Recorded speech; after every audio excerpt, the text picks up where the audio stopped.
أعوذ بالله من الشيطان الرجيم بسم الله الرحمن الرحيم الحمد لله رب العالمين بارئ الخلائق أجمعين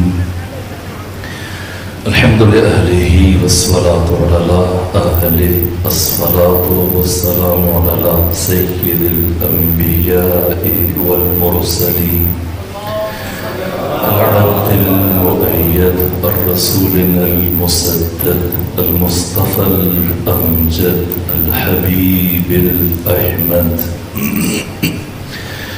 النبي الأمي المكي المدني السراج المنير الكوكب الدري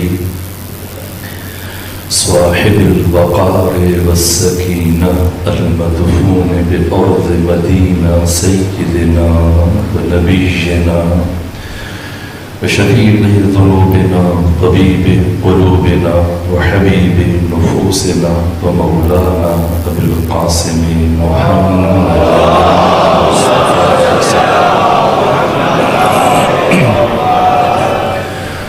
وأهل بيته الأطيبين الأطهرين الأنجبين المعصومين المظلومين ورحمة الله على أحبابهم وأصحابهم وشيرتهم ومحبيهم ومواليهم أجمعين ولعنة الله على أعدائهم ومنكري فضائلهم وغاصبي حقوقهم من جرم عداوتهم إلى الآن ومن الآن إلى قيام يوم الدين وبعد يوم الدين أما بعد فقد قال حسين بن علي عليه آلاف التحية والثناء الناس عبيد الدنيا والدين لائق على ألسنتهم إذا محسوا بالبلاء قل الديانون صلوات بجي خاندان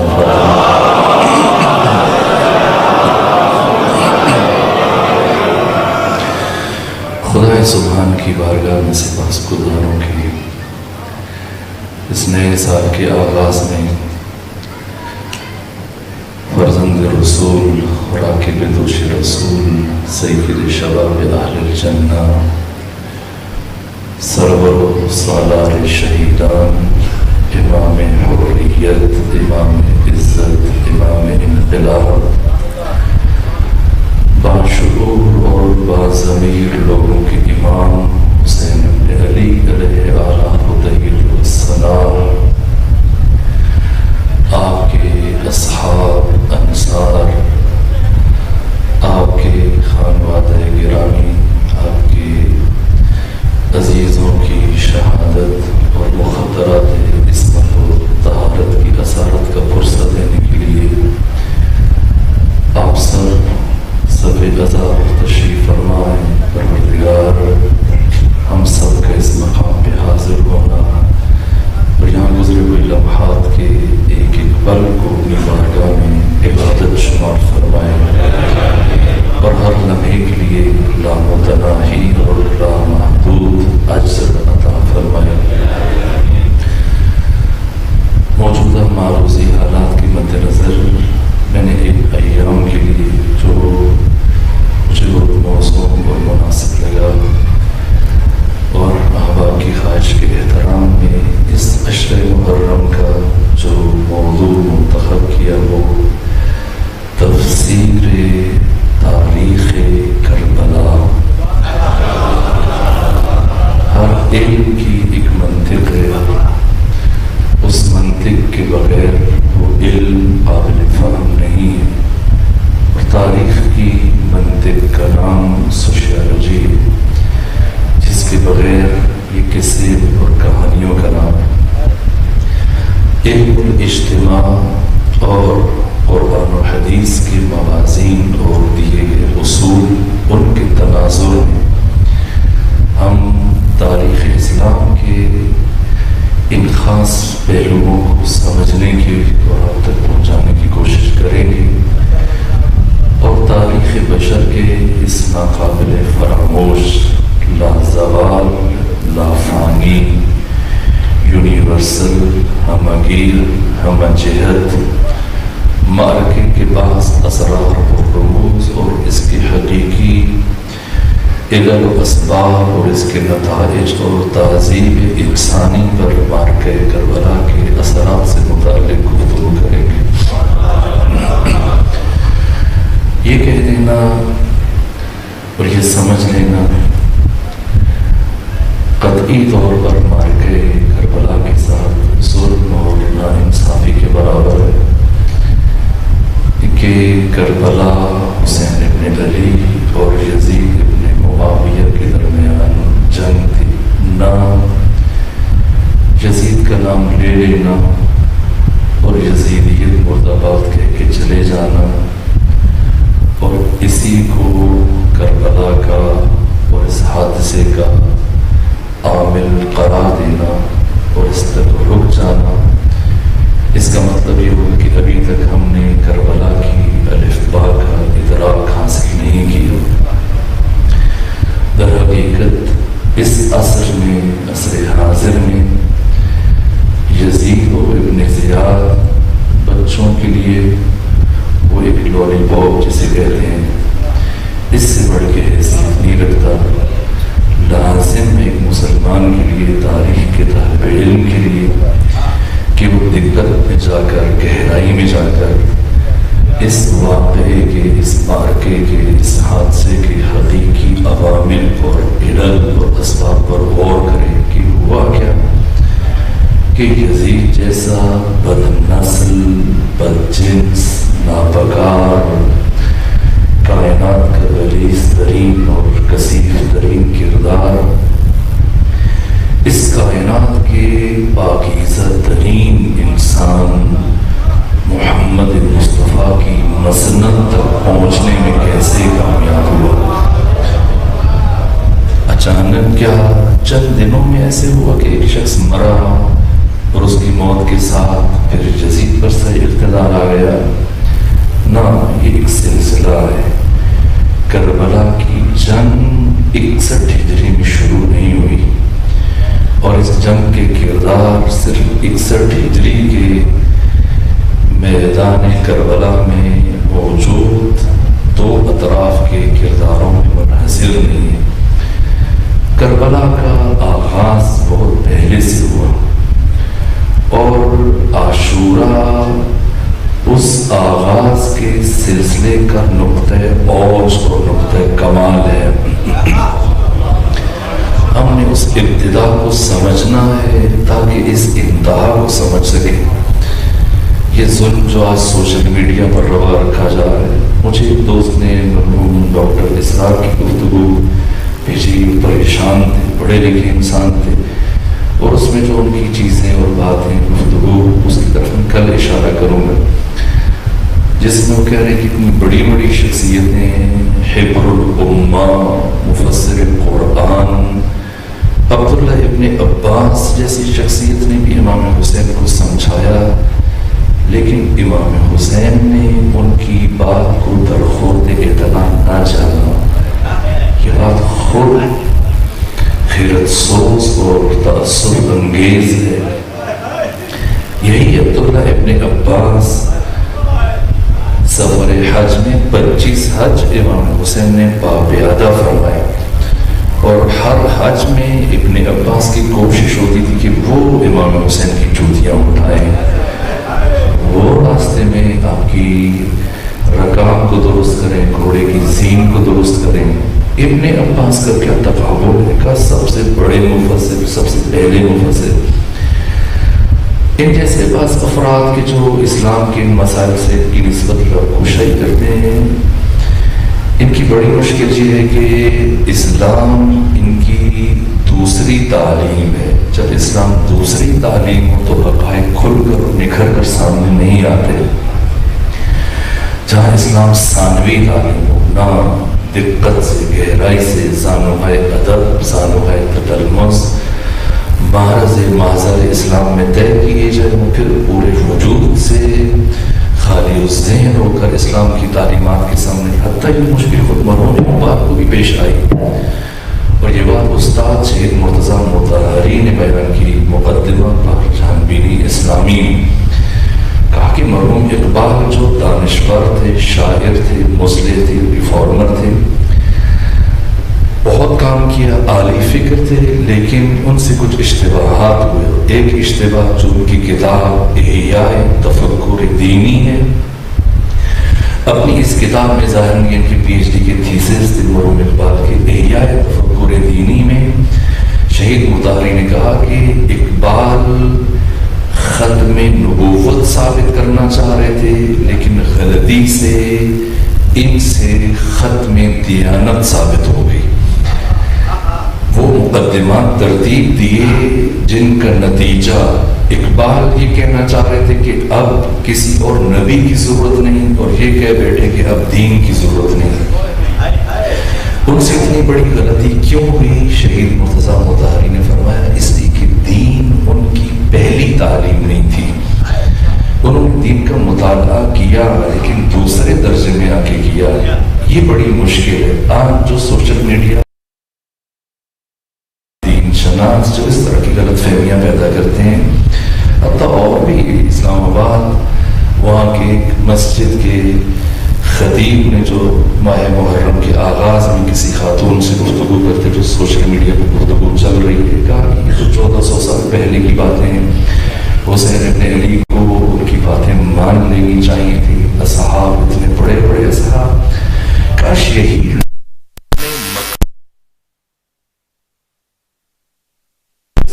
کے افکار کا مطالعہ کرتے تو ایسی جسارتیں اور گستاخیاں نہ کرتے۔ ڈاکٹر اسرار ہیں یا مولوی عبدالعزیز یا اس طرح کے وہ جنہوں نے آپ کے سابقہ وزیر اعظم کا نکاح پڑھایا اور بعد میں اس پہ ناطق ہوئے، انہوں نے بھی اس طرح کی گفتگو کی۔ میں حیران ہوں، اب ہر طرف سے اس طرح کی باتیں ہو رہی ہیں، فلاں صحابی، فلاں شخصیت، فلاں نے امام حسین کو سمجھا۔ کسی کی کیا اوقات ہے کہ وہ امام حسین کو سمجھا؟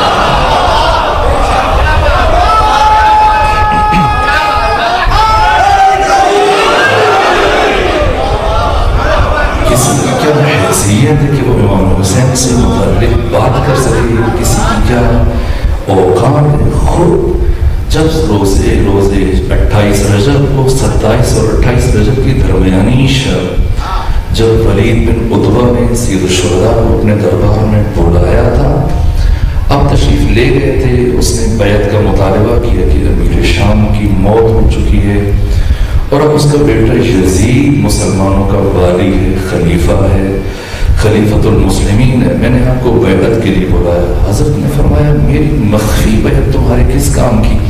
رات کی تاریکی میں، سناٹے میں، تنہائی میں مجھے بلا رہے ہو، دن کے اجالے میں بلاؤ، اہل مدینہ کے سامنے مجھے بلاؤ، ان کی موجودگی میں مجھ سے بیعت کا مطالبہ کرو۔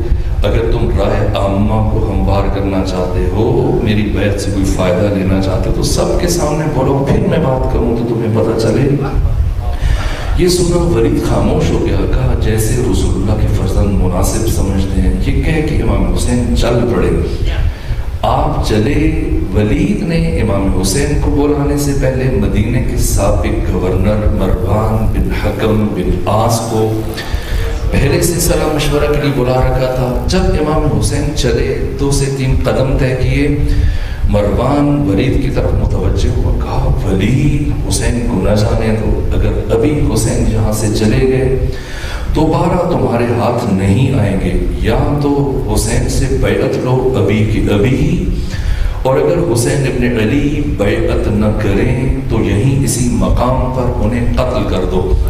چند قدم طے کیے، فرزند رسول حسین ابن علی نے مروان بن حکم کی یہ آواز آپ کے کانوں سے ٹکرائی۔ شہید مرتضیٰ مطہری نے تحریر کیا جیسے بجلی چمکتی ہے، اتنی سرعت سے فرزند رسول حسین ابن علی، امام غیرت، امام عزت، امام حریت، پلٹ کر مروان بن حکم سے قریب آئے، اسے گریبان سے پکڑا اور پھر اتنا بلند کیا کہ مروان کا سر گورنر ہاؤس دارالامارہ کی چھت سے ٹکرانے لگا. پھر زمین پہ پٹخا اور تاریخی جملہ کہا کہ اے مروان تو کب سے اس قابل ہو گیا کہ حسین ابن علی کے ساتھ گفتگو کر سکے. یہی جملہ، یہی بات میں ان نام نہاد دانشوروں سے کہتا ہوں کہ تم کب سے اس قابل ہو گئے ہو کہ تم حسین ابن علی سے متعلق گفتگو کر سکو، حسین ابن علی سے متعلق لب کشائی کر سکو. حسین جو راکب دوش رسول ہے، وہ حسین کی جس کی عزت میں حیران ہوتا ہوں. پہلی اور آخری مرتبہ سید ابن طاؤس نے اپنی کتاب اللحوف میں تحریر کیا. منہاج الدموع میں یہ کلمات ہیں، اور مقتل کی کتابوں میں، سیرت کی کتابوں میں، تاریخ بشر میں، تاریخ آدم میں، تاریخ عالم میں، تاریخ انسانیت میں، اس عالم ہست و بود، اس عالم آب و گل، اس بزمگیتی اور کائنات میں پہلی اور آخری مرتبہ یہ بات پیغمبر نے فرمائی، پہلی اور آخری مرتبہ اتنے زیادہ فرشتے ایک ساتھ اترے ہیں ولادت حسین ابن علی کے موقع پر، میلاد حسین ابن علی کے موقع پر. یہ عزت حسین ابن علی ہے.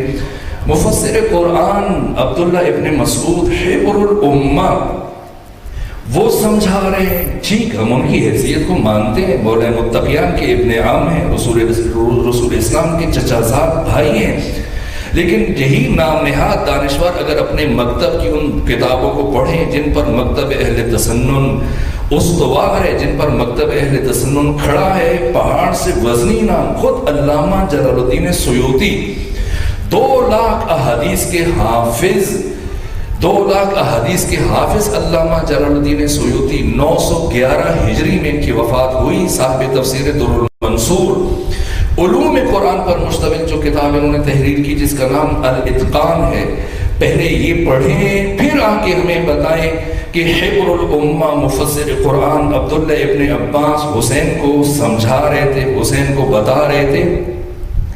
پہلے خود ان کا سٹیٹس چیک کریں کہ وہ خود کیا ہے. حبر الامہ، ہم بھی انہیں حبر الامہ مانتے ہیں، ہم بھی انہیں مفسر قرآن مانتے ہیں، لیکن یہ مفسر قرآن بنے کیسے ہیں؟ خود عبداللہ ابن عباس کہتے ہیں کہ ایک رات میں مولا متقیان کی بارگاہ میں شرفیاب ہوا. میں نے ان سے خواہش کی کہ آپ سورہ فاتحہ کی تفسیر بیان کریں، اور آپ نے بیان کرنا شروع کی یہاں تک کہ فجر کی آذانیں ہوئیں اور ابھی تک بسم اللہ الرحمن الرحیم کی تفسیر مکمل نہ ہوئی. میں لکھتا چلا گیا کہ جب آذان کی آوازیں بلند ہوئیں، امیر المومنین علی ابن ابی طالب نے مجھ سے کہا عبداللہ ابن عباس کہاں تک لکھو گے؟ اگر میں علی ابن ابی طالب بسم اللہ الرحمن الرحیم کی تفسیر بیان کرتا چلا جاؤں، تم لکھتے چلے جاؤ، اور یہ تحریر اسے اونٹوں پر بار کیا جائے، لادا جائے، 70 اونٹوں پر یہ تحریریں لاد دی جائیں، تب بھی بسم اللہ الرحمن الرحیم کی تفسیر مکمل نہیں ہوگی. جس علی کی جوتیاں اٹھا کر نالین کو صاف کر کے عبداللہ ابن عباس اس درجہ رفیعہ تک پہنچے، وہ حسین ابن علی سے بات کریں گے. وہ انہیں سمجھا کہ نا یہ مقام فکر ہے. علامہ جلال الدین سیوطی متوفہ 911 ہجری اپنی کتاب الاتقان جو علوم قرآن پر مشتمل ہے، اس میں تحریر کیا کہ عہد رسالت میں 1.5 لاکھ صحابہ کرام میں سے صرف 10 اصحاب قرآن مجید کی تفسیر جانتے تھے، قرآن مجید کی علوم سے متعلق آگاہی رکھتے تھے، اور ان 10 میں سے باقی 9 افراد کی نسبت سب سے زیادہ علی جانتے تھے. بلکہ یہ 9 اصحاب جو قرآن مجید کی علوم کی مہارت رکھتے تھے اور علوم قرآن کے علاوہ تفسیر قرآن جانتے تھے، یہ 9 اور باقی 1.5 لاکھ افراد کا علم علی ابن ابی طالب کے علم کے برابر میں وہی حیثیت رکھتا ہے جو سمندر کے برابر میں قطرے کی حیثیت ہوتی ہے. حبر الامہ عبداللہ ابن عباس دنیا کے لیے حبر الامہ ہے، دنیا کے لیے مفسر قرآن ہے. مفسر قرآن جا کے کسی صحابی سے بات کریں تو ان کی بات معتبر ہے، لیکن کوئی قرآن کا مفسر بھرا قرآن کے سامنے کھڑے ہو کے کیا بات کرے گا؟ وہ حسین جو بولتا ہوا قرآن ہے، جو مجسم قرآن ہے، جو سراپا قرآن ہے. اس لیے ضروری ہے کہ ہم رک کر سمجھیں حسین کون ہے، کربلا کیا ہے، اس کا آغاز کیسے ہوا. سرے سے کربلا حسین اور یزید کی جنگ نہیں ہے، اس جنگ کا آغاز بہت پہلے سے ہوا. کہاں سے ہوا، نقطہ آغاز کیا ہے. یہاں تک کہ اس طرح کی گزاف باتیں کرنا، اس طرح کی جاہلانہ باتیں کرنا، اس کا مطلب کہ ہمارا تاریخ انسانیت پر، تاریخ اسلام پر کوئی نگاہ نہیں ہے. موجب البلدان کو پڑھ لیں، جناب بلازری نے کیا لکھا، باقی بڑی بڑی شخصیتوں کو پڑھ لیں. صاحب تفسیر کشاف جار اللہ زماشری نے اپنی کتاب ربیع الابرار میں کیا لکھا. بڑے بڑے مفسرین، بڑے بڑے محدثین، بڑے بڑے مورخین، سیرت نگار، تاریخ نویس اپنی مکتب کی کتابوں کو پڑھیں، پھر آ کے بات کریں. یہ دو شہزادوں کی جنگ تھی. کبھی کہا جاتا ہے کہ یہ امیہ اور ہاشم اس طرح سے بھائی تھے یا اپنے چچا زاد تھے اور ایسی باتیں کرنا. نہ امیہ کا خاندان بنی ہاشم اور شجر رسول سے کوئی تعلق نہیں ہے. یہ میں کل بتاؤں گا کہ امیہ کون تھا، اس کا قریش سے کیا تعلق ہے. یہ بات بہت اہم ہے، لیکن چونکہ بات بہت وسیع ہے اور اس میں بڑی دقتیں اور پیچیدگیاں اور حساس گفتگو ہے، اسے میں کل عرض کروں گا. آج ابتدائی مجلس ہے. اس سے پہلے کہ میں امیہ سے اور یزید کے اجداد سے متعلق گفتگو کروں کہ کہاں سے بات چلی اور یزید تک پہنچی اور یزید کا کے عناصر ترکیبی کیا ہے، یزید جیسی کثافت کس طرح سے مہارت وجود میں آتی ہے. اس سے پہلے میں رک کر جو دوسرا بڑا کردار ہے، کربلا حسین سے نہیں چلی ہے، کربلا ابو طالب عمران سے چلی ہے. اس لیے رک کر یہ سمجھنا ہوگا کہ کربلا اس نہضت کے بانی، اصل جنگ کیا ہے، بنیاد کیا ہے. بات رسالت کی ہے، بات توحید کی ہے. سب سے بڑا توحید کا محافظ روئے زمین پر مورخین محدثین جمع ہو جائیں، ڈھونڈیں، تلاش کریں، بتائیں کہ تاریخ انسانیت میں اور تاریخ اسلام میں توحید اور رسالت کا ابو طالب عمران سے سب سے بڑا محافظ ڈھونڈ کے بتا دیں کون ہے ابو طالب عمران. آخر کیا بات ہے. ابھی میں جب چلا کچھ دن پہلے ہی میں پلٹا ہوں، حج پہ گیا ہوا تھا اور ٹیکسی ڈرائیور میرے ساتھ تھا. ہم خانہ کعبہ کی طرف جا رہے تھے. رستے میں نے کہا دیکھو تم کتنے خوش نصیب ہو کہ تم مکہ میں رہتے ہو، اللہ مکہ کی قسمیں اٹھاتے ہیں. بہت خوش ہوا، مسکرانے لگ گیا. میں نے کہا دیکھو اللہ نے سورہ تین میں شہر مکہ کی قسم اٹھائی، بسم اللہ الرحمن الرحیم، والتین والزیتون وطور سینین وہذا البلد الامین. ابھی خوش ہو رہا تھا تو میں نے پوچھا اچھا تمہیں پتا ہے کہ اللہ نے شہر مکہ کی قسم کیوں اٹھائی؟ کہا نہیں پتا، آپ بتائیں. میں نے کہا خود قرآن نے بتایا ہے، میں کیا بتاؤں. کہاں بتایا ہے؟ میں نے کہا قرآن نے بتایا. پہلے کہا کہ میں شہر مکہ کی قسم اٹھا رہا ہوں، پھر دوسرے مقام پر جیسے القرآن یفسر بعضہ بعضا، قرآن کا بعض حصہ بعض دوسرے حصے کی خود تفسیر بیان کرتا ہے. قرآن مفسر بھی ہے، قرآن مفسر بھی ہے. سورہ 3 میں اللہ شہر مکہ کی قسم اٹھا رہا ہے. سورہ بلد میں خدا نے کیا فرمایا؟ لا اقسم بہذا البلد، میں کبھی اس شہر مکہ کی قسم نہ اٹھاتا. پھر کیوں اٹھا رہا ہوں؟ وانت حل بہذا البلد، اس لیے اٹھا رہا ہوں کہ میرے مصطفیٰ آپ یہاں رہتے ہیں، زندگی گزارتے ہیں، چلتے ہیں، سانس لیتے ہیں. آپ کی زندگی یہاں گزری ہے، آپ کے انفاس کی خوشبو یہاں رچی بسی ہے، آپ سے جڑی ہوئی یادیں یہاں محفوظ ہیں. لیکن پیغمبر تو مدینے میں رہے اور مدینے میں ہی رہ گئے اور وہی آپ کا روزہ بنا. پھر اللہ مدینے کی قسم کیوں نہیں اٹھا رہے، مکہ کی قسم کیوں اٹھا رہے؟ تو خود قرآن نے بتایا کہ صرف پیغمبر کی وجہ سے شہر مکہ کی قسم نہیں اٹھائی جا رہی ہے، بلکہ دو اور شخصیتیں بھی ہیں. لا اقسم بہذا البلد وانت حل بہذا البلد، میں کبھی اس شہر مکہ کی قسم نہ اٹھاتا، اس لیے اٹھا رہا ہوں کہ آپ یہاں رہتے ہیں، صرف آپ، وہ تو مدینہ میں بھی رہے. پھر کیا وجہ ہے؟ ووالد وما ولد، ایک باپ اور اس کا بیٹا. کون سا باپ کون سا بیٹا؟ ابو لہب اس کا بیٹا، ابو جہل اس کا بیٹا، ابو سفیان اس کا بیٹا، یا پھر کوئی اور ابو اور اس کا بیٹا. مجھے تو ابو طالب عمران اور اس کے بیٹے علی کے کوئی اور اس قابل نظر نہیں آتا. کیا ہے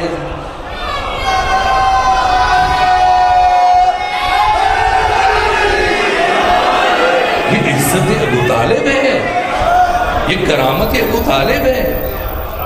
میں نا ہم جیسا کوئی انسان کبھی ہم بھی لگ جاتے ہیں جناب ابو طالب کا ایمان ثابت، یہ خود توہین ہے، یہ بے ادبی ہے محضر ابو طالب میں. کہ کوئی بے ایمان اٹھے اور ابو طالب کی ایمان پر بات کرے. آخر مقام فکر ہے کہ رحلت جناب عیسیٰ کو جب چوتھے آسمان پہ اٹھایا گیا، بیت المعمور پہ اٹھا دیا گیا، اور اس کے کتنے سال گزرنے کے بعد ختمی مرتبہ دنیا میں تشریف لائے. کم سے کم یہ 650 سال کا عرصہ مجھے ڈھونڈ کے بتائیں اس میں نبی کون تھا، اس میں حجت خدا کون تھا؟ در حالی کی معصوم فرماتی کہ لولا الحجۃ لساخت الارض باہلھا، اگر حجت خدا زمین پر نہ ہو، زمین اپنے اہل سمیت نابود ہو جائے. الحجت قبل الخلق ومع الخلق وبعد الخلق، حجت خدا مخلوق سے پہلے ہوتی ہے، حجت خدا مخلوق کے ساتھ ہوتی ہے، حجت خدا مخلوق کے بعد بھی رہتی ہے. تو پھر ختمی مرتبہ اور جناب عیسیٰ کے آسمان پر اٹھائے جانے کے درمیان چند سو سال جو گزرے، ڈھونڈ کے بتائیں حجت خدا کون ہے؟ یہی اجداد رسول ہیں، یہی ابو طالب ہیں، یہی عبد المطلب ہیں، یہ وہ برجستہ ترین شخصیات ہیں، یہ اللہ کی حجتیں ہیں. ابو طالب انسان، ابو طالب عمران غیر معمولی انسان ہے، غیر معمولی انسان ہے. جب اللہ باقی انسانوں کی بات کرتا ہے، ان سے متعلق پیغمبر کی بعثت کی بات کرتے ہوئے فرماتا ہے هو الذی بعث فی الامیین رسولا، وہ ہے کہ جس نے امیین میں رسول بھیجا، امیین میں رسول بھیجا. منہم یتلو علیہم آیات ویزکیہم ویعلمہم الکتاب والحکمہ. لیکن جب ابو طالب کی بات کرتا ہے پروردگار قرآن میں، تو پھر ان لفظوں کے ساتھ بات کرتا ہے کہ لقد من اللہ علی المومنین، اللہ نے مومنوں پر یہ احسان کیا. اس بعث فیہم رسولہ، کہ ان میں ایک رسول کو مبعوث کیا. مومن بنتا کیسے ہے؟ رسول کے آنے سے پہلے تو کوئی مومن نہیں بن سکتا، رسول آئیں گے پھر مومن بنائیں گے. تو جب رسول آئیں گے مومن بنائیں گے، تو پھر وہ کون سے مومن ہیں جو رسول سے پہلے بھی مومن ہیں؟ اور مومنین کا صیغہ جمع کا کم سے کم 3 پر اطلاق کرتا ہے. ڈھونڈ کے اپنی کتابوں سے ہمیں بتاؤ یا پھر ہم بتاتے ہیں. پہلے مومن ابو طالب عمران تھے، دوسری خدیجہ تھی، تیسرے علی تھے. یہ شخصیات، وہ کون ابو طالب عمران ہے جو نزول قرآن سے پہلے قرآن کے الفاظ کو اپنی زبان پر جاری کر رہا ہے؟ جب ابو جہل تانا زنی کر رہا ہے ایک مرتبہ جناب خدیجہ اور ختمی مرتبہ کے نکاح کے موقع پر، پہلے ابو جہل بھی گیا تھا، ابو لہب بھی گیا تھا، اور بھی بڑے بڑے افراد گئے تھے کہ جناب خدیجہ کے ساتھ عقد ہو جائے. سب رد ہوتے چلے گئے، حسد بڑھتا چلا گیا. اور پھر خود جناب خدیجہ نے پیغام بھیجا جناب ابو طالب عمران کی طرف کہ آپ تشریف لے آئیے اور میں کسی خاص مرحلے سے، کسی خاص موضوع سے متعلق آپ سے بات کرنا چاہتی ہوں، گفتگو کرنا چاہتی ہوں. پھر وہ مرحلہ آیا اور جناب ابو طالب عمران نے ان سب کو، ایک ایک فرد کو جو اس سے پہلے رشتے کے لیے رجوع کر چکے تھے اور جو اس حوالے سے جناب خدیجہ سے خواہش کرتے تھے کہ انہیں اپنے تجارتی کاروان کی 1 سال کی نسبت کچھ سپہ سالہ نہیں کوئی ان کو ذمہ داری سونپی جائے، سب کو اپنے ہمراہ لے کے پہنچے گئے. اور جب حق مہر کی نوبت آئی، پہلے ابو جہل نے آفر کی تھی بھاری حق مہر، جناب خدیجہ کے لیے لاکھوں درہم دینا چاہتا تھا، رد کیا گیا. ادھر جب ختمی مرتبہ آئے تو جناب خدیجہ بنت خویلد سلام اللہ علیہ نے خود حق مہر کی رقم جناب ابو طالب عمران کی طرف پردے سے روانہ کی کہ میری طرف سے ہدیہ ہے، آپ کے بھتیجے محمد مصطفیٰ کا صدقہ ہے. اس طرح سے پھر وہ خود ایک ہدیہ اور دیا کہ یہ حق مہر قرار دے دیجئے اس کو. جس دیکھا ابو جہل غصے میں آ گیا کہ یہ بات کیا ہوئی کہ خود خاتون کی طرف سے ہدیہ آئے، تحفہ آئے اور وہ حق مہر ادا کیا جائے. جناب ابو طالب عمران اٹھ کے کھڑے ہوئے کہا خاموش ہو جاؤ، جب رشتہ مانگنے والا تجھ جیسا ہوگا حق مہر لے کے آئے گا پھر بھی انکار اس کا مقدر ٹھہرے گا، لیکن جب رشتے کے لیے میرا بھتیجا محمد مصطفیٰ آئے گا حق مہر بھی دوسری طرف سے دیا جائے گا اور خود ان کے لیے اقرار بھی کیا جائے گا. اٹھے اور جو خطبہ دیا، الحمدللہ الذی جعلنا من ذریت ابراہیم و زرع اسماعیل، حمد ہے اس اللہ کے لیے جس نے ہمیں ذریت ابراہیم سے اور نسل اسماعیل سے قرار دیا. پھر خطبے کو آگے بڑھایا. لیکن میں صرف ایک بات پوچھنا چاہتا ہوں آج کے ان افراد سے کہ جو جناب ابو طالب کی نسبت سے اور امام حسین کی نسبت سے اس طرح سے گفتگو کر رہے ہیں کہ جیسے محرم کا آغاز قریب تر ہوتا ہے چاروں طرف سے ایسی آوازیں اٹھنا شروع ہو جاتی ہیں. میں پوچھتا ہوں ابھی تو قرآن نازل نہیں ہوا، ابھی تو سورہ فاتحہ نازل نہیں ہوئی، تو ابو طالب عمران کے خطبے کے آغاز میں الحمدللہ کہاں سے کہہ رہے ہیں؟ اب یا تو ابو طالب عمران کی نگاہ اتنی لطیف ہے، اتنی دقیق ہے، اتنی دور رس ہے، اتنی پاک ہے کہ زمین پر بیٹھ کر عرش پہ لوح محفوظ کا مطالعہ کر رہے ہیں، یا پھر اللہ کو ابو طالب عمران کی یہ کلمات اتنے پسند آئے کہ پروردگار نے ان کلمات کو اپنے قرآن کا سرنامہ قرار دے دیا۔ صلوات بھیجیے خاندان ابو طالب پہ۔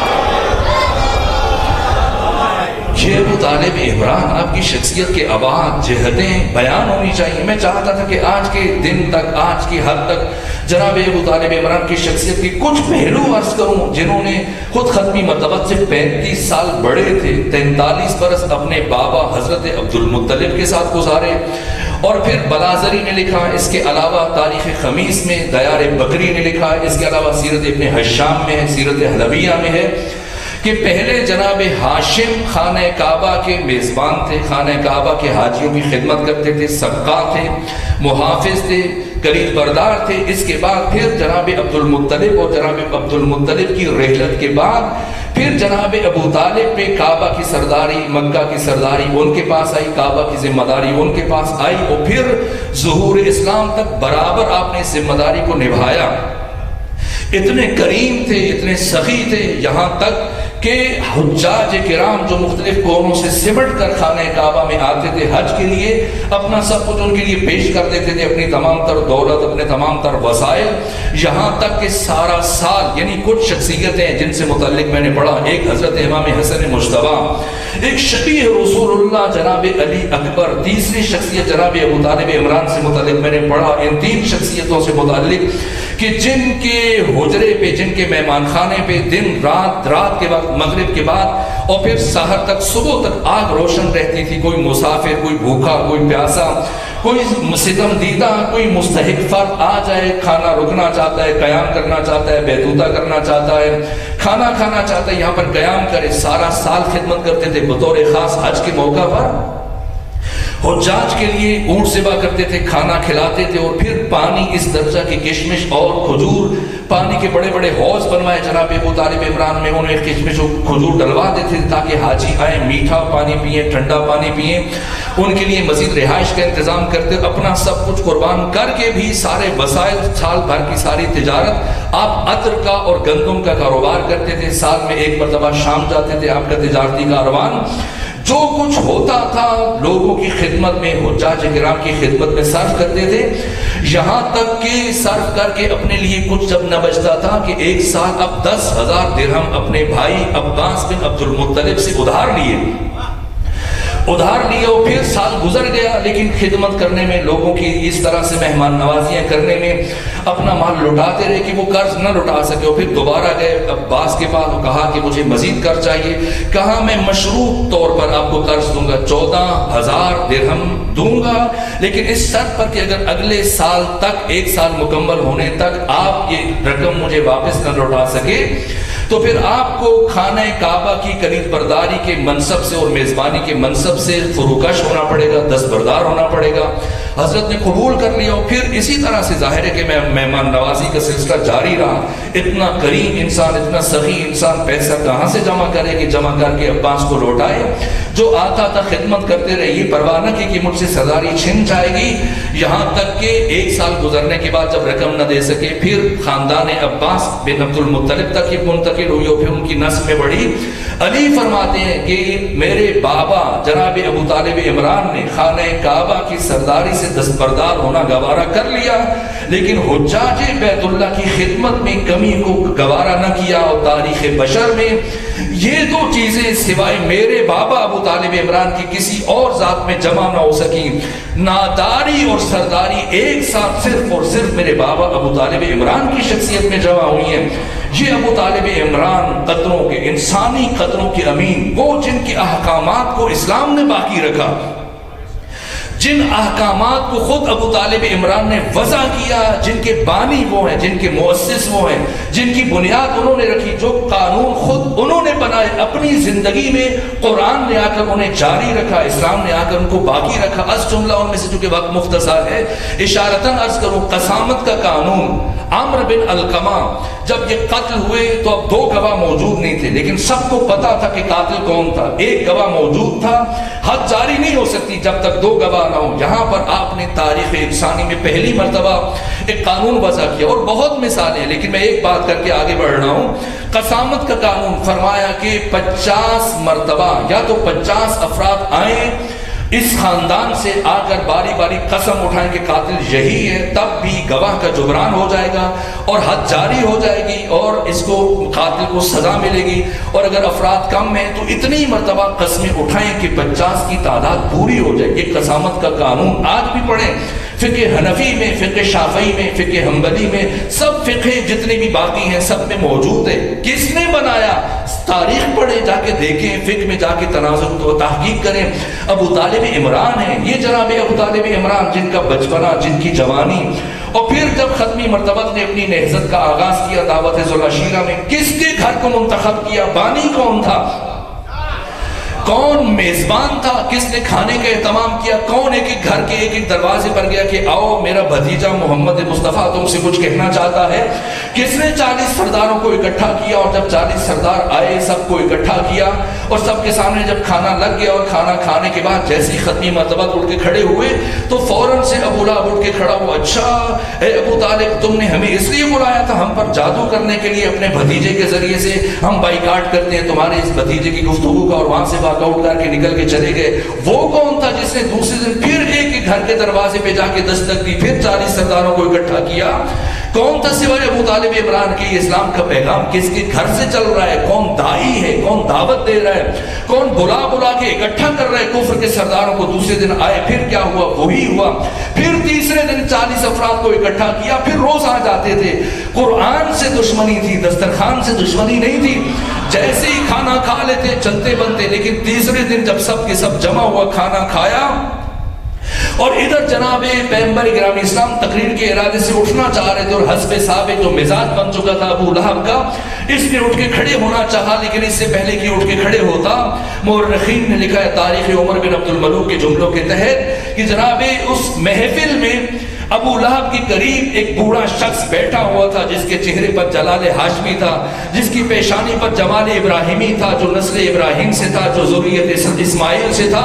وہ پورے جلال کے عالم میں اٹھا اور ایک ہاتھ اس نے ابو لہب کے گریبان میں ڈالا اور پھر اپنے بازوؤں کی طاقت سے ابو لہب کو دوبارہ سے زمین پر بٹھایا اور اس کے بعد کہا اب تو ابو طالب اس وقت تک تمہیں اس جگہ سے ہلنے نہیں دے گا جب تک کہ میرا بھتیجا محمد مصطفیٰ تقریر نہ کر لے، جب تک کہ میرا بھتیجا محمد مصطفیٰ گفتگو نہ کر لے۔ اتنے غیظ و غضب کے لہجے میں جناب ابو طالب ابو لہب کو ڈانٹ رہے ہیں، چہرے پر غصے کے آثار ہیں، چہرہ سرخ ہے، پسینے کے قطرے زمین پر گر رہے ہیں، اور اپنے بوڑھی 83 سال کے ابو طالب عمران اس طرح سے بٹھایا ہوا ہے ابو لہب کو زمین پر۔ ابو لہب زور لگا رہے، اٹھ نہیں پا رہا، اور ایسے میں جب کہ ابو لہب کو بٹھایا ہوا ہے کمال غضب، چہرے پر غصہ ہے، برہمی ہے، پسینہ گر رہا ہے، جیسی رخ کیا ختمی مرتبہ کی طرف، کمال ادب، کمال اطاعت، کمال وفا۔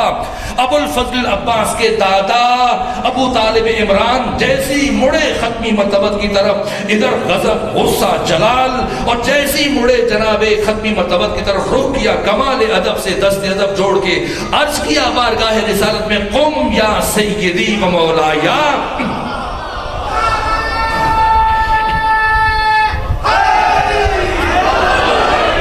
قم یا سیدی و مولایا، اے میرے سید، اے میرے مولا۔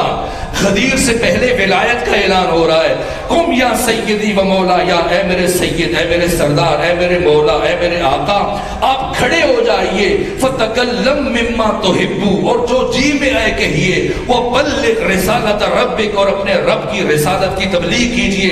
اس ابو لہب کو میں نے بٹھایا ہوا ہے، باقی باتیں چھوڑ کر آج گفتگو کے اختتام پر صرف اتنا پوچھنا چاہتا ہوں، یہ جو لبیک کی باتیں کرتے ہیں، یہ جو احترام رسول کی باتیں کرتے ہیں، یہ جو حرمت رسول کی باتیں کرتے ہیں، یہ جو حرمت رسول اور اس کے تحفظ کی باتیں کرتے ہیں، بل پیش کرتے ہیں، میں ان سے گزارش کرتا ہوں، ابو طالب جو ختمی مرتبہ کے چچا ہیں، باپ کا درجہ رکھتے ہیں، جنہیں ختمی مرتبہ اپنی زندگی میں باپ کہہ کے بلاتے تھے، اب کہہ کے بلاتے تھے، رسول کے چچا ہیں، مسلسل آپ کی پرورش کی، مسلسل آپ کو پروان چڑھایا، آپ کے مربی ہیں، لیکن چچا ہونے کے باوجود، باپ ہونے کے باوجود، مربی و سرپرست ہونے کے باوجود ابو طالب عمران کافروں کے مجمع میں اپنی گود کے پالے کو، اپنے بھتیجے کو، اپنے بیٹے کو اپنا بیٹا کہہ کے نہیں بلا رہے، بھتیجا کہہ کے نہیں بلا رہے، کہہ رہے قم یا سیدی و مولا، یا اے میرے سید، اے میرے سردار۔ تو جب باپ بیٹے کو اپنا سردار کہہ رہا ہے، جب چچا بھتیجے کو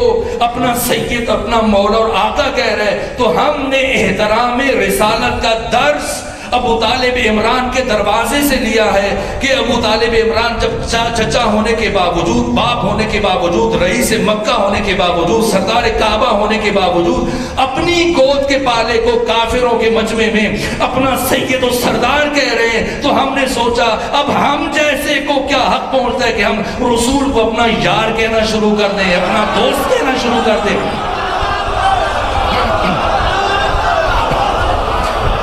یہ قدریں خاندان ابو طالب سے۔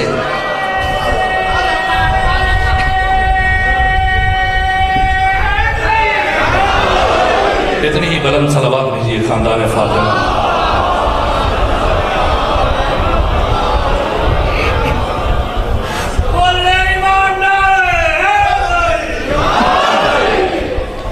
یہ حوصلہ ابو طالب کے خاندان میں ہے، یہ حوصلہ ابو طالب کے خاندان میں۔ انگوٹھا چوستا بچہ بھی امتحان میں، اور نبی کے دین کو کوئی تیر چھو نہیں سکتا۔ دعویٰ ہے، بڑا دعویٰ ہے کہ اب نبی کے دین تک کوئی تیر نہیں پہنچ سکتا۔ تو دلیل کیا ہے؟ یہ حوصلہ ابو طالب کے خاندان میں۔ انگوٹھا چوستا بچہ بھی امتحان میں، نبی کے دین کو کوئی تیر چھو نہیں سکتا، کیوں؟ گلوے اصغر بیشین درمیان میں ہے۔ اور دین پر جب مشکل وقت پڑا، پہلے مرحلے میں بھی دین پناہ ابو طالب بنے، رسالت پناہ ابو طالب بنے، اور 61 ہجری میں جب یزید جیسے نابکار ختمی مرتبت کی مسند تک پہنچنے میں کامیاب ہوا، آج بھی دین پناہ ابو طالب عمران کا پوتا حسین ابن علی ہے۔ اس لیے جب بڑے بڑے صحابی سوال اٹھائے جا رہے ہیں، جب صحابہ نہیں جا رہے، ظاہر ہے صحابہ کی عزت محفوظ ہے، صحابہ کی حرمت محفوظ ہے، صحابہ کی ناموس محفوظ ہے۔ میں نے سال گزشتہ وہ حکمت اور فلسفہ بیان کیا تھا کہ امام حسین یزید کی بیعت نہ کر کے بھی خود کو بچا سکتے تھے۔ جو عبداللہ ابن عباس نے مشورہ دیا، عبداللہ ابن عمر نے مشورہ دیا، محمد حنفیہ نے مشورہ دیا، پہاڑی علاقوں میں پناہ گزین ہو جائیں، جگہ بدلتے رہیں، بیعت بھی نہ کریں، بچ جائیں گے۔ مگر کیا عبداللہ ابن زبیر نے بیعت کی یزید کی؟ نہیں کی۔ امام بھی 28 کو مکہ پہنچے، وہ بھی 29 کو مکہ پہنچ گئے، اور مکہ پہنچنے کے بعد مکہ میں رکا رہا، پھر مکہ اپنے قبضے میں لیا، مدینہ قبضے میں لیا، عراق قبضے میں لیا، مصر قبضے میں لیا، سارا حجاز، طائف۔ 73 ہجری تک 12 سال عبداللہ بن زبیر نے حکومت کی۔ یزید 3 سال 8 مہینے 14 دن حکومت کر کے مر گیا، صرف شام تک محدود ہو گیا۔ یزید کے بعد پھر 9 مہینے مروان بن حکم، پھر عبد الملک بن مروان، مسلسل کوشش کرتا رہا۔ 73 ہجری میں جا کے اس نے عبداللہ بن زبیر اور مصعب بن زبیر کو قتل کیا، پھر دوبارہ سے مکہ مدینہ پہ قابض ہوا، عراق پر، مصر پر۔ آدھی سے زیادہ اسلامی سرزمین پر عبداللہ بن زبیر نے 12 سال حکومت کی، اس نے بھی بیعت نہیں کی تھی۔ امام حسین بھی بیعت نہ کریں، یمن چلے جاتے جہاں ہزاروں کی تعداد میں آپ کے ماننے والے تھے، پیروکار تھے۔ حسین ابن علی بیعت نہ کر کے بھی اپنی جان بچا سکتے تھے، مخدرات، عصمت و طہارت کے حجاب بچا سکتے تھے، پھر کیوں قیام فرمایا؟ اپنے لیے قیام نہیں فرمایا۔ جب دیکھا سب خاموش ہیں، ناموس سے بشر خطرے میں ہے، قیامت تک آنے والی بشریت کی ناموس نابود ہو جاتی ہے اگر حسین ابن علی گھر نہ چھوڑتے، اپنی بہن شریکت الحسین ثانیہ زہرا عصمت کبریٰ عقیلہ بنی ہاشم کا حجاب قربان کر دیا تاکہ قیامت تک آنے والے انسانوں کی عصمتوں اور حجاب اور ناموس کو زندہ اور باقی رکھ سکے۔ جب بلایا ولید گئے، بنو ہاشم کے جوانوں کو ہمراہ لیا کہ تم دروازے پہ رکے رہنا، اگر میری آواز بلند ہو تو تم دروازہ توڑ کے اندر آ جانا۔ گئے اور ولید سے بات کی بات پلٹ رہے تھے، لیکن جیسا میں نے عرض کیا جب مروان نے اہانت کی، سید الشہداء کی آواز بلند ہوئی، اگلے مرحلے دارالامارہ کا دروازہ ٹوٹا اور وہ شخصیت جو سب سے آگے تھی بنو ہاشم کے جوانوں میں سے، وہ ابو الفضل عباس تھا۔ اور اس لمحے میں عجیب کلمات ہیں وہ شاید بیان نہ کر سکوں، یعنی عجیب حالت تھی۔ کیا ہوا مروان بن حکم کے ساتھ کہ ابو الفضل عباس کی شمشیر اگلے مرحلے میں اس کے گلے تک پہنچی تھی اور قریب تک تلوار چلتی۔ حسین ابن علی نے فرمایا عباس ابھی تلوار نہیں چلانی۔ اتنا مشکل مرحلہ تھا، یہ نقطہ آغاز ہے۔ باطل ناخواستہ بہتے ہوئے اشکوں کے ساتھ تلوار کو نیام میں ڈالا، چلے امام حسین کے ہمراہ اور سید الشہداء یہاں سے رخصت ہونے کے بعد سب سے پہلے جہاں گئے اور جس شخصیت سے ملاقات کی وہ عقیلہ بنی ہاشم، محافظہ کربلا، کربلا کی پیغمبر زینب بنت علی سلام اللہ علیہا۔ میں نے تاریخوں میں پڑھا کہ بہت دیر تک اپنی خواہر گرامی کے ساتھ محو گفتگو رہے، ہنگام غروب ہے، ورنہ عرض کرتا کہ کیا گفتگو ہوئی بہن اور بھائی کے درمیان، کس طرح سے کاموں کی تقسیم ہوئی، امور کی تقسیم ہوئی، یہاں تک کہ اٹھے اور اٹھنے کے بعد حضرت نے تیاری کا حکم دیا، کاروان آمادہ ہونے لگا، فہرستیں بننے لگیں۔ بہت عجیب عجیب مراحل ہیں، میں سب سے نظر انداز کر کے آگے بڑھ کے بس 2 جملے تاکہ عبادت مکمل ہو۔ فہرستیں مرتب ہونا شروع ہوئی، یہاں تک کہ پھر ناقے بلائے گئے، اونٹ لائے گئے اور اونٹوں پر کسی پر خوراک بار کی جا رہی ہے، کسی پر پانی بار کیا جا رہا ہے، کسی پر ہتھیار اور خیمے بار کیے جا رہے ہیں، یہاں تک کہ پھر جب خوراک بار ہو چکی، پانی کی مشقیں بار ہو گئی، خیمے بار کر لیے گئے، اس کے بعد پھر مزید ناقے لائے گئے اور پھر اعلان کروایا گیا کہ اہل مدینہ اب یہاں سے دور ہو جاؤ، اس لیے کہ اب مخدرات عصمت و طہارت سوار ہونے کے لیے آ رہی ہیں۔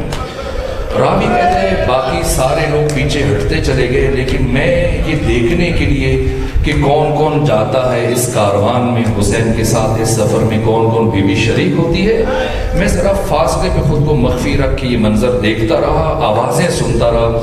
ایک مرتبہ میں نے سنا، ایک مرتبہ جناب قاسم آگے بڑھے اور اپنی والدہ گرامی جناب ام فرما کو لے کے آگے چلے اور جناب ام فرما کو محمد پر سوار کیا، پھر جناب عباس آئے اپنی خواہر گرامی جناب رقیہ کو سوار کیا، پھر ایک مرتبہ جناب علی اکبر آگے بڑھے، انہوں نے ام لیلہ کو سوار کیا۔ ایک ایک جوان آتا ہے، ایک ایک خاتون کو سوار کرتا ہے، لیکن ایک مرتبہ اچانک میں نے یہ ندا سنی، ایک آواز بلند ہوئی اور وہ آواز ابو الفضل عباس کی آواز تھی کہ اے اہل مدینہ اب سب اس مقام سے بہت دور چلے جاؤ، اس لیے کہ اب امیر المومنین علی بن ابی طالب کی دختر گرامی زینب بنت علی سلام اللہ علیہا سوار ہونے کے لیے آ رہی ہے۔ راوی کہتے ہیں جیسی اس مخدرہ کا نام بلند ہوا، میں نے دیکھا حسین جو اب تک کرسی کے اوپر تشریف فرما تھے، سارے مناظر کو مشاہدہ کر رہے تھے، لیکن جیسی اس بی بی کا نام بلند ہوا، حسین کرسی سے اٹھے، جلدی جلدی آگے چلنا شروع کیا۔ میں نے خود دیکھا علی اکبر دوڑ رہے تھے، قاسم دوڑ رہے تھے، اور محمد دوڑ رہے تھے، عباس دوڑ رہے تھے، اور عباس جلدی سے آگے بڑھے، ناکہ کے قریب پہنچ کر اپنا زانو پیش کیا، علی اکبر نے عماری کا پردہ ہٹایا، جناب اون محمد نے مادر گرامی کے نالین اٹھائے، حسین ابن علی نے سہارا دے کر اس عزت و احترام کے ساتھ اپنی بہن کو سوار کیا، اور یوں بی بی کو سوار کر کے مدینہ سے مکہ، مکہ سے کربلا کی طرف جب یہ کاروان پہنچا، بس ایک جملہ عرض کروں، یہ 28 رجب ہے، مدینہ سے روانگی ہو رہی ہے اس عزت اور شان اور احترام کے ساتھ، لیکن جب 11 محرم کا دن آیا اور پھر یہاں سے روانگی کی نوبت آئی، کون سوار کرائے، کون سوار کرائے؟ ایک مرتبہ ثانیہ زہرا خود آگے بڑھی، اپنے بھتیجے سید سجاد کو خود سوار کرایا، ام لیلہ کو سوار کیا، ام فروہ کو سوار کیا، رباب کو سوار کیا، بی بی فضہ کو سوار کیا، بچوں کو سوار کیا، بچیوں کو سوار کیا، سب کو سوار کرنے کے بعد جب اپنی نوبت آئی دیکھا کوئی سوار کرانے والا نہیں ہے۔ ایک مرتبہ خود اکیلے سوار ہونے کے لیے آگے بڑھی، لیکن سوار ہونے سے پہلے مقتل کی طرف رخ کیا اور عجیب جملے کہا علی اکبر اٹھو دیکھو پھوپھی سوار ہو رہی ہے، قاسم دیکھو اٹھو پھوپھی سوار ہو رہی ہے، اور محمد اٹھو دیکھو تمہاری ماں سوار ہو رہی ہے۔ راوی کہتا ہے بی بی ہر شہید کا نام صرف ایک مرتبہ لے رہی تھی، لیکن ایک نام بار بار پکار رہی تھی، فرما رہی تھی عباس۔